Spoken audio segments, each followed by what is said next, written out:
ఈ నిర్మాణాన్ని చూస్తే దేవుడు ఎంతటి జ్ఞానం మీకు అర్థమవుతుందండి. ఈ దేహంలో ఉన్నటువంటి అవయవాలు, వాటి యొక్క పనితీరు, వాటి యొక్క విధానము, ప్రతి అవయవానికి దేహంలో ఉన్నటువంటి ప్రాధాన్యత, ఇవన్నీ చూసామనుకోండి, ఎంతటి దైవజ్ఞానం ఎంతటితో మనకు అర్థమవుతుంది.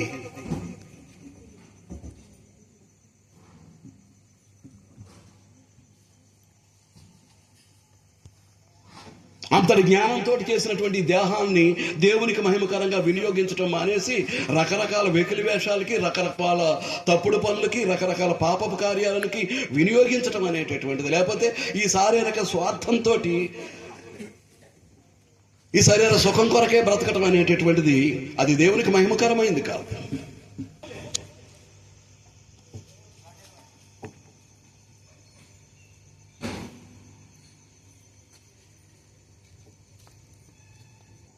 కాబట్టి ఈ మానవ దేహాన్ని గురించి కనుక మనం ఆలోచించుటూ కూర్చున్నాను అనుకోండి, అన్ని వచనాలతోటే కూర్చున్నాను అనుకోండి,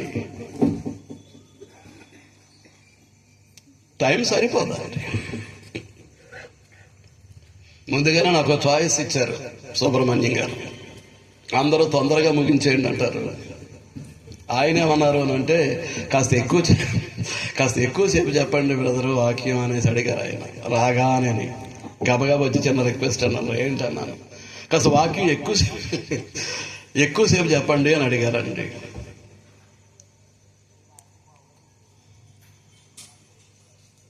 ఈ సృష్టిలో దేవుడు చేసింది నేను వాక్యాధారంతో మీతో మాట్లాడటానికి ఈ నైట్ సరిపోదు. ఇక మానవ దేహాన్ని నిర్మాణాన్ని గురించి మాట్లాడాల్సి వస్తే ఇక ఎంత టైం పడుతుందో తెలియదు. ఎక్కడ పెట్టాల్సినటువంటి అవయవం అక్కడ ఆ వైద్య శాస్త్రవేత్త ఎంతగా ఆలోచించారో ఈ దేహాన్ని నిర్మించడానికి. కానీ నానా చాండాల పనులకి వాడుతున్నామండి. దేవునికి మహిమకరమైనటువంటి పనులు మానేసి నానా చెత్త పనులకి వాడుతున్నామండి. అర్థమవుతుందా అండి? ఘోరం కదా.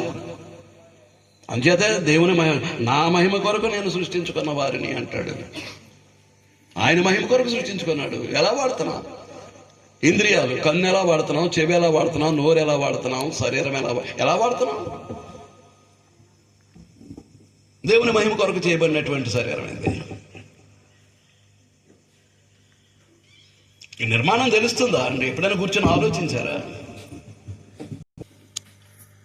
ఒక్క బ్రెయిన్ మెదడు చేస్తున్నటువంటి పనిని గురించే మనకు మొత్తం ఆ మెదడే మొత్తం శరీరం అంతటినీ కంట్రోల్ చేస్తూ ఉంటుంది. అంటే దానికి కావాల్సినటువంటి సెల్స్ ఉన్నాయి. ఒక ఆఫీస్కి వెళ్తే పలానా పని కావాలంటే ఆ గదిలోకి వెళ్ళాలి, పలానా పని కావాలంటే ఈ గదిలోకి వెళ్ళాలి, పలానా పని కావాలంటే ఆ గదిలోకి వెళ్ళాలి. ఉంటుందా ఉండదా? ఆఫీసులో ఉండదా అండి?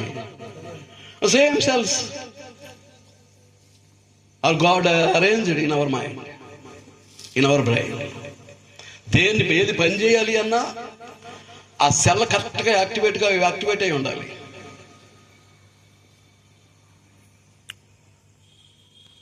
మీకు అర్థమవుతుందా అండి? ఇప్పుడు మా అమ్మాయికి బ్రెయిన్ డెడ్ వరకు వెళ్ళిపోయింది. మళ్ళా సెల్స్ అన్నీ వర్కౌట్ చేయటానికి రమారామ 2 సంవత్సరాలు పట్టింది. Now she is normal. ప్రతి సెల్ యాక్టివేట్ అవ్వటానికి. నా క్లాస్మేట్ ఒక ఆయన స్టేట్ బ్యాంక్లో పనిచేసేవాడు, క్యాషియర్ కమ్ క్లర్క్గా. వారికి అమ్మ వద్దటి ఈ బ్యాంకులోనే పనిచేసేవాడు. రాస్తున్నాడు, లెడ్జర్లో మెయింటైన్ చేయాలి. ఆన్లైన్ ఏం లేదు, కంప్యూటర్స్ లేవు. ఆయన అంటే ఇమీడియట్గా హాస్పిటల్కి వెళ్ళిపోమన్నాడు. హాస్పిటల్కి వెళ్తే అతను చెప్పింది ఏంటంటే, ఈ కుడి చేతిని రాయించేటటువంటి సెల్ డెడ్ అయిపోయింది నీ బ్రెయిన్లో, ఇంక అది పనికిరాదు. నువ్వేం చేస్తావంటే మళ్ళీ ఉద్యోగానికి వెళ్ళాలంటే ఎడం చేతితో రాత ప్రాక్టీస్ చేయమన్నాడు. ఎడం చేతితో రాత ప్రాక్టీస్ చేసి 6 నెలలు ఎంతో లీవ్ పెట్టి ఎడం చేతితో రాత ప్రాక్టీస్ చేసి అప్పుడు మళ్ళీ వచ్చి జాయిన్ అయ్యాడు జాబులో. నాకు తెలిసి అంటే ఎలా నిర్మించాడు దీన్ని?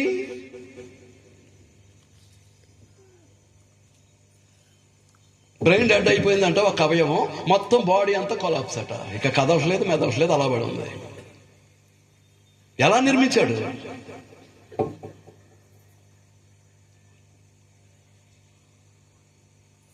ఒక గుండె ఆగిపోతేనంటే మొత్తం అంతా ఆగిపోద్దట. ఎలా నిర్మించాడు?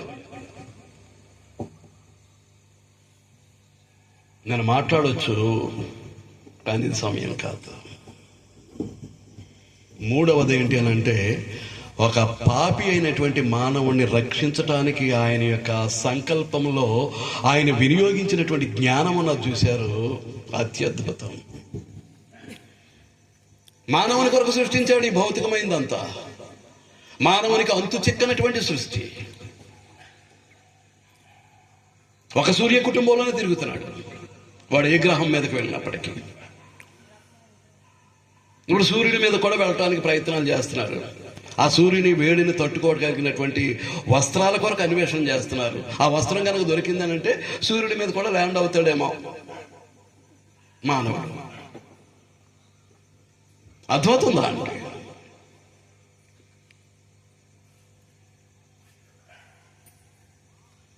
సృష్టి, విశ్వం, అందులో మనం ఎక్కడున్నాం? అంత విశ్వంలో, ఒక సూర్య కుటుంబంలో. దాని అంతటితో పోలిస్తే భూమి ఎంత అనుకుంటున్నారు మీరు? నలుసంత, ఒక ఇసుక రేణువు అంత భూమిని చూస్తే. ఈ విశ్వం దేవుడు సృష్టించిన విశ్వం అంతటితో పోలిస్తే మనం నివసించే భూమి ఎంత అండి? ఒక ఇసుక రేణువు అంత. అదొకటే మానవుడికి నివాసయోగ్యంగా ఇచ్చాడు.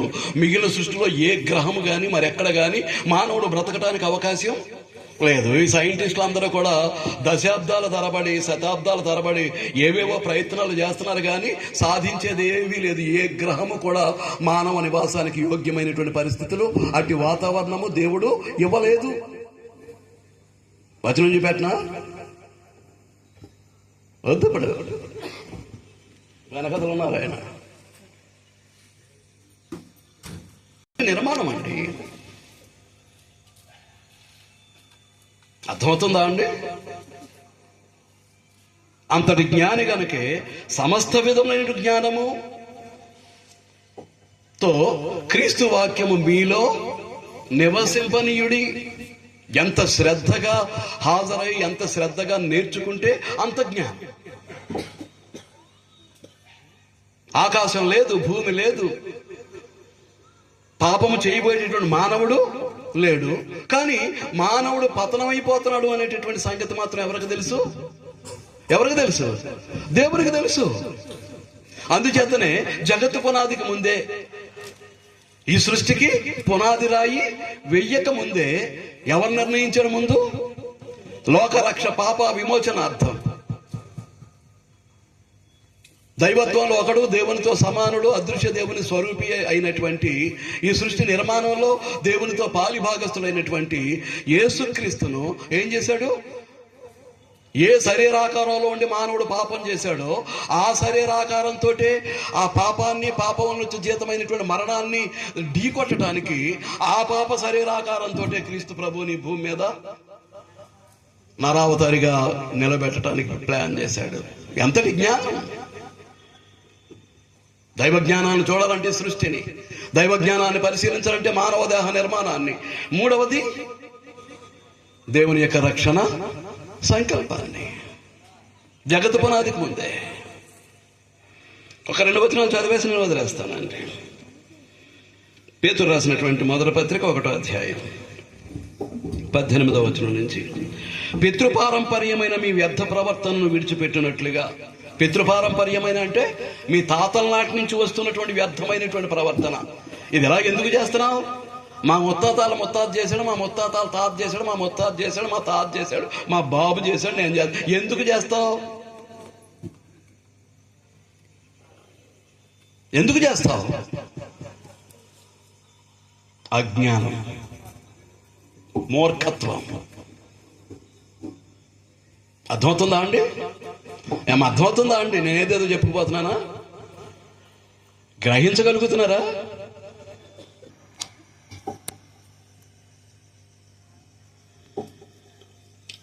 పితృపారంపర్యమైన మీ వ్యర్థ ప్రవర్తన అంటే మీ తాతల నాటి నుంచి వస్తున్నటువంటి వ్యర్థమైనటువంటి ప్రవర్తనను విడిచిపెట్టాలి. విడిచిపెట్టడం అనేటటువంటిది అంటే నాశనం అయిపోయేటటువంటి వస్తువుల చేత కాదు, విడిచిపెట్టడం జరగదు. వెండి బంగారాలు అన్నాడంటే మీరు చూసుకోవచ్చు.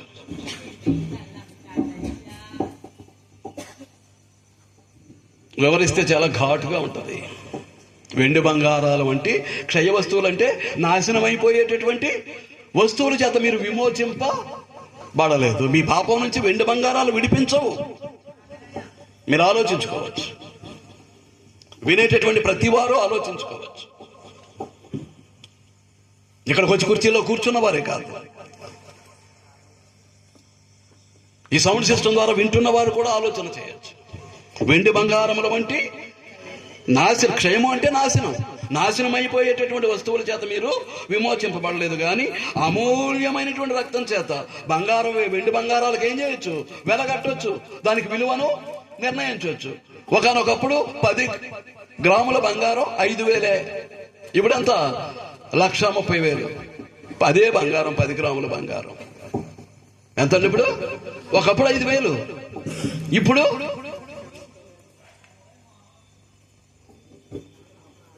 1,30,000. ఒక సామాన్యుడు కొనగలడా? కాబట్టి వాటికి విలువ ఉంది, వెండికి విలువ ఉంది. అది 1,40,000 45,000 వరకు గడిపింది కేజీ. ఏది? వెండి. దానికి వెల ఉంది. కానీ క్రీస్తు ప్రభు యొక్క రక్తానికి, అపరిశుద్ధ రక్తానికి, అప్రశస్తమైనటువంటి రక్తానికి విలువ లేదు. అందుచేత ఏమంటున్నాడు? అమూల్యమైన రక్తం చేత, అనగా నిర్దోషమును నిష్కలంకమునకు గొర్రె పిల్ల వంటి క్రీస్తు రక్తము చేత, నిర్దోషమును నిష్కలంకము. 30 సంవత్సరాలు ఆ నిర్దోషమైనటువంటి నిష్కలంకమైనటువంటి జీవితాన్ని తన కుటుంబంతో కలిసి తన ఇంట్లో జీవించాడు. కాబట్టి ఆయన తొలిసారిగా దేవుని సేవకు ఉపక్రమించి సిద్ధపడి దానికి బాప్తిస్మం నాందిగా బాప్తిస్మ ఇచ్చి యోహాను చేత బాప్తిస్మం పొందడానికి వస్తే, మీకు ఇందాక చెప్పాను, ఏమన్నాడు? తండ్రి అయినటువంటి దేవుడు ఏమన్నాడు? ఆయన బాప్తిస్మం పొంది ఒడ్డుకు వస్తే, ఈయన నా ప్రియ కుమారుడు, ఈయన యందు నేను. నన్నేమంటాడు ఇప్పుడు? నా తండ్రి అయినటువంటి దేవుడు నన్నేమంటాడు ఇప్పుడు? మిమ్మల్ని అంటే మీరు ఇబ్బంది పడిపోతారేమో అంచేత నన్నే అనుకుంటున్నాను. నన్ను ఎలా చూస్తున్నాడు నా దేవుడు, నా తండ్రి? కనుక అది ఈనాడు మనం చూడాల్సింది. అర్థమవుతుందండి? అమూల్యమైన రక్తము చేత, నిర్దోషమును నిష్కలంకమునకు గొర్రె పిల్ల వంటి క్రీస్తు రక్తము చేత విమోచింపబడితేరని మీరు ఎరుగుదురు. ఆయన జగత్తు పునాది వేయబడక మునిపే నియమింపబడ్డాడు. ఆకాశం లేదు, భూమి లేదు. పాపము చేసినటువంటి మానవుడు కూడా నాడు లేడు, పాపం చేయబోయేటువంటి మనిషి కూడా లేడు. లేనప్పుడు ఆయన ఏం చేశాడు? ఆయన యొక్క భవిష్యత్తు జ్ఞాని.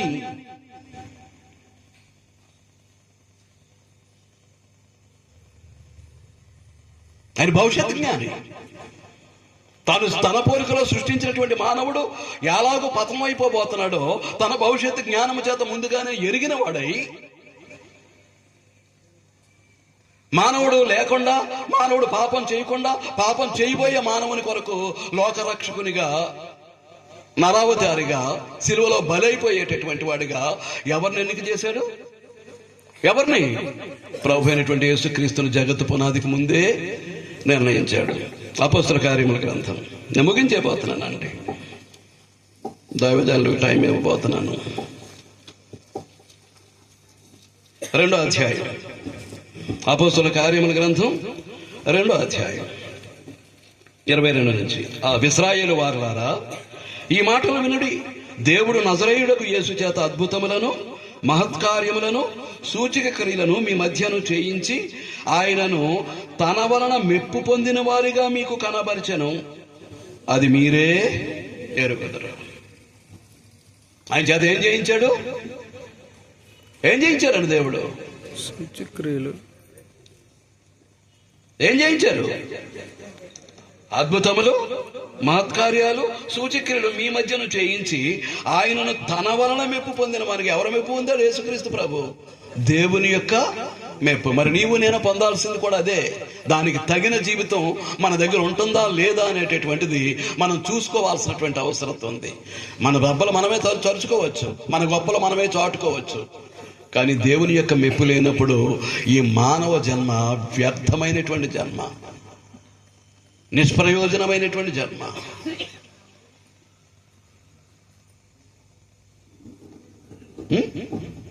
అర్థమవుతుందా? గ్రహించుకోవటానికి కష్టంగా ఉందా ఏంటండి? అర్థమవుతుందా? ఏమండి సోదరులు, మీరే ఎరుగుదురు. దేవుని వల్ల మెప్పు పొందినట్టుగా క్రీస్తు ప్రభు మీరే దేవుడు నిశ్చయించిన సంకల్పం. God was determined his plan for the salvation of humankind. మానవ జాతి యొక్క రక్షణ కొరకు తాను నిశ్చయించినటువంటి సంకల్పం. దేవుడు నిశ్చయించిన సంకల్పమును, ఆయన భవిష్యత్ జ్ఞానమును. అర్థమైందా? మానవుడు పాపం చెయ్యబోతున్నాడు అనేటటువంటిది దేంతో చూశాడు? ఆయన తన భవిష్యత్ జ్ఞానంతో. ఆయన నిశ్చయించిన సంకల్పమును, ఆయన భవిష్యత్ జ్ఞానమును అనుసరించి అప్పగింపబడిన ఈయనను మీరు దుష్టుల చేత సిలువ వేయించి చంపితరి. గ్రంథాలు ఉన్న వాళ్ళు జాగ్రత్తగా పరిశీలించాలండి.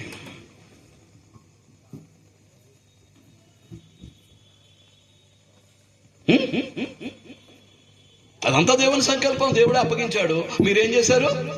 ఇశ్రాయేలీయులు, యూదులు ఏం చేశారు? దుష్టుల చేత, అంటే రోమా సామ్రాజ్య సైనికుల చేత ఏం చేయించారు? సిలువ వేయించి చంపేశారు. చంపేస్తే దేవుడు ఏం చేశాడు? మరణము ఆయనను బంధించి ఉంచుట అసాధ్యం. మరణం ఆయనను బంధించి ఉంచుట అసాధ్యం. కాబట్టి ఆయన ఏం చేశాడు? మరణాన్ని జయించి, సమాధిని గెలిచి, పునరుత్థానుడై ఒక శతాధిపతి కింద 100 మంది సైనికులు ఆయుధాలు ధరించి సమాధిని కాపలా కాస్తూ ఉంటే ఆయన ఏం చేశాడు?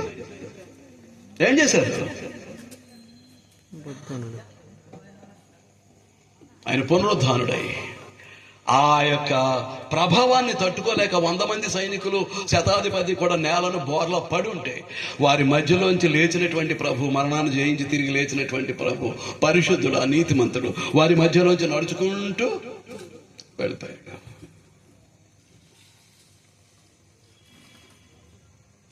నడుచుకుంటూ వెళ్ళిపోయాడు క్రీస్తు ప్రభు. ఈ లోకంలో చనిపోయి సమాధి చేయబడి పునరుత్థానం చెందినటువంటి దేవుడు అనబడినటువంటి వాడు ఎవడు లేడు.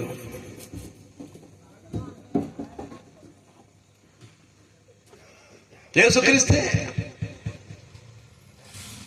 సర్వమానవాళి రక్షణ కొరకు, సర్వమానవాళి యొక్క పాప విమోచన కొరకు తన ప్రాణాన్ని విమోచన క్రయధనంగా సిలువలో అర్పించాడు. కాబట్టి మానవ చరిత్రకు యేసుక్రీస్తు ఏమయ్యాడు? He is the central point of the human history. మానవ చరిత్రకు ఆయనే కేంద్ర బిందువు. క్రీస్తు పూర్వం, క్రీస్తు శకం. నువ్వు అవునన్నదే, కాదన్నదే, నువ్వు ఒప్పుకున్నదే, ఒప్పుకోకపోయినదే, నువ్వు అంగీకరించినదే, నువ్వు అంగీకరించకపోయినదే. లోకరక్షకుడు గనక లోక రక్షణార్థమై తన దైవత్వాన్ని విడిచిపెట్టి, దైవ సహవాసాన్ని విడిచిపెట్టి, ఆ నిత్యత్వాన్ని విడిచిపెట్టి నీ కొరకు, నా కొరకు, నీ కొరకు, నా కొరకు ఆ పిల్లలు రక్తమాంసములు గలవారైనందున ఆయన కూడా ఏం చేశాడు? రక్తమాంసములలో పాలివాడయ్యాడు. చూస్తారా? ఇదే ఆఖరి వచనం, హెబ్రీ పత్రిక 2వ అధ్యాయం 14-15 వచనాలు. కాబట్టి ఆ పిల్లలు రక్తమాంసములు గలవారైనందున. ఆ పిల్లలు ఎవరు? మనం. ఆ పిల్లలు ఎవరు? పిల్లలు ఎవరండి? మనం. ఆ పిల్లలు రక్తమాంసములు గలవారైనందున ఆ ప్రకారమే మరణం యొక్క బలము గలవారిని, అనగా అపవాదిని మరణము ద్వారా నశింపజేయుటకు, జీవితకాలం అంతయు మరణ భయము చేత దాస్యమునకు లోబడిన వారిని విడిపించుటకు ఆయన కూడా రక్తమాంసములలో, 2 బుక్కల్లో తేల్చేస్తాను, పైది కిందది. ఆ పిల్లలు రక్తమాంసములు గలవారైనందున ఆయన కూడా రక్తమాంసములలో ఏ దేవుడు ప్రేమించాడు అలాగ మానవుల్ని? దేవుడు అన్నవాడు ఎవరు ప్రేమించారండి అంతగా మానవుల్ని, మానవ జాతిని? తన పోలికలో సృష్టించుకున్నాడు కనుక, తన స్వరూపాన్ని ఇచ్చాడు కనుక, పాపము ద్వారా తన రూపాన్ని పాడు చేసుకున్నాడు కనుక, దేవుడు నిత్య జీవము కలిగినటువంటి సజీవుడైనటువంటి దేవుని పిల్లలుగా వాళ్ళు మరణానికి లోనే బ్రతుకుతున్నారు కనుక వారి కొరకు దేవుడు జరిగించినటువంటి గొప్ప బలియాగం, దేవుడు జరిగించినటువంటి గొప్ప. కనుక ఏ రక్తమాంసాలతో కూడినటువంటి శరీరంతో మానవుడు పాపము చేసి మరణాన్ని తెచ్చుకొని సాతాను బంధకాల్లో ఇరుక్కుపోయాడో వాటి నుంచి విడిపించడానికి యేసుక్రీస్తు కూడా ఏం చేయాల్సి వచ్చింది?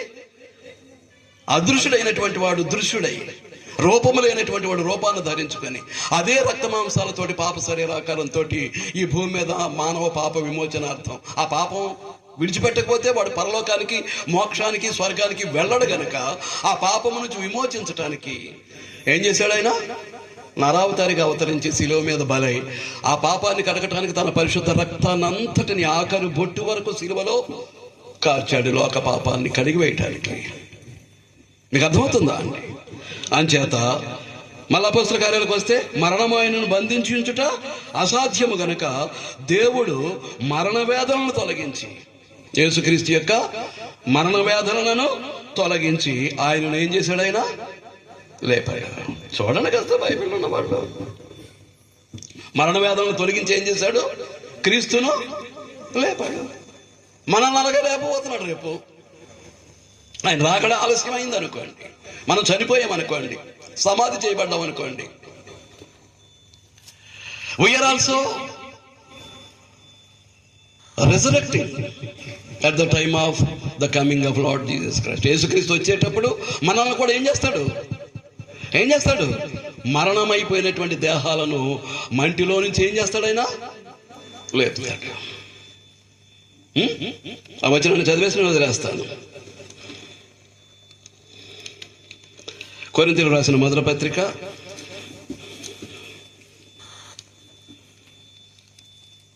6వ అధ్యాయం 14వ వచనం. దేవుడు ప్రభువును లేపెను, మనలను కూడా తన శక్తి వలన లేపెను. That is our hope. అది మన నిరీక్షణ. అదే నిరీక్షణతోటి క్రైస్తవులు అయ్యాం, అదే నిరీక్షణతోటి బ్రతుకుతున్నాం. మనం చనిపోయినా క్రీస్తు లేచినట్టుగా మనము కూడా లేపబడతాం. ప్రభుతో పాటు ఎక్కడికి వెళతాం? ఆ పరలోకానికి, ఆ మోక్షానికి, స్వర్గానికి ప్రభుతో కలిసి వెళ్ళగలుగుతాం. కనుక క్రీస్తు ప్రభు యొక్క పరిశుద్ధ శరీరమైనటువంటి క్రీస్తు సంఘంలో క్రీస్తు యొక్క పరిశుద్ధతలో పాలివారం అవుతూ పరిశుద్ధులమై, నీతిమంతులమై, మనలో ఏ తప్పు లేకుండా, ఏ లోపము లేకుండా, ఏ పాపము లేనటువంటి ఉన్నత జీవితాన్ని జీవిస్తే అట్టి భాగ్యాన్ని పొందగలుగుతాం. అట్టి స్థితిని ఇవ్వటానికే యేసుక్రీస్తు యొక్క ప్రభు యొక్క శిలువ రక్తం లోకాన్ని ఆహ్వానిస్తూ ఉంది. మీరు రండి, నా యందు విశ్వాసం ఉంచండి, నా ప్రతి రక్తపు బొట్టుతోటి మీ పాపాన్ని కడిగి వేస్తాను, పరిశుద్ధులను చేస్తాను, పరలోకానికి, మోక్షానికి, స్వర్గానికి నాతో పాటే తీసుకువెళతాను. కనుక ఆయన జ్ఞానాన్ని పూర్తిగా చూడాలంటే ఏంటి? సృష్టిని, విశ్వాన్ని పరిశీలన చేయి. ఆయన జ్ఞానం నీకు తెలియనంటే మానవ నిర్మాణాన్ని, దేహ నిర్మాణాన్ని పరిశీలన చేయి. మూడవది, మానవ పాప విమోచనార్థం క్రీస్తు శిలువ బలిని కూర్చున్నటువంటి ఆయన సంకల్పాన్ని నువ్వు ధ్యానిస్తే ఆయన జ్ఞానం ఎలాంటిదో నీకు అర్థమవుతుంది.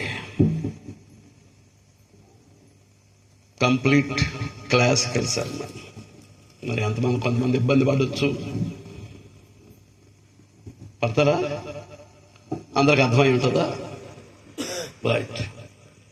ఇటు గొప్ప అవకాశాన్ని, కార్యక్రమాన్ని ఏర్పాటు చేసి నాకు ఇచ్చినటువంటి సుబ్రహ్మణ్యం గారికి, వారి కుటుంబానికి క్రీస్తు నామంలో నా హృదయపూర్వక వందనాలు తెలియజేస్తూ, నా కృతజ్ఞతా వందనాలు చెల్లిస్తూ, అధ్యక్షుల వారికి సమయాన్ని అప్పగిస్తూ సెలవు తీసుకుంటూ ఉన్నానండి. వందనాలు.